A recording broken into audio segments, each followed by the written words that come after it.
भोजपुरी के नया नया गीत सुने खातिर ई चैनल के सब्सक्राइब जरूर करी, लाइक करी, कमेंट करी और घंटी के दबावल ना बोलो नाथों के नाथ भोलेनाथ की ये समाइल मारते रही ये समाइल मारते रही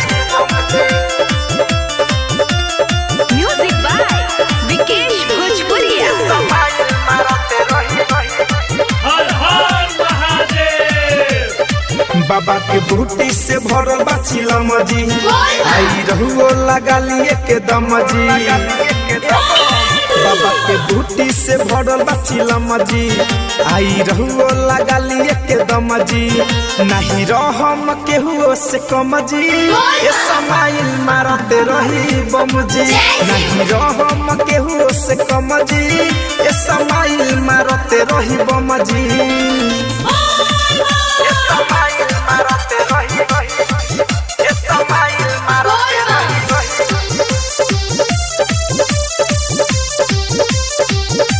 बोला बोला बाबा बैजूनाथ की ये समाइल मारते रही भोला के बूटी से सुना कांवरिया, दुख होला दूर हो। लगल पावन सावन के महीना, होला पूरा मशहूर हो। हर पीला से दम बड़ा मिलेला, तबे डीजे पे कमरिया हिलेला। पूरा मिट जाई दुखवा सितम जी, रही ना कुछो के जीवन में गम जी। नहीं रहम केहुओ से कम जी, ये समाइल मारते रही बम जी। नहीं रहम केहुओ से कम जी, ये समाइल मारते रही बम जी। ये समाइल मारते रही ये समाइल मारते रही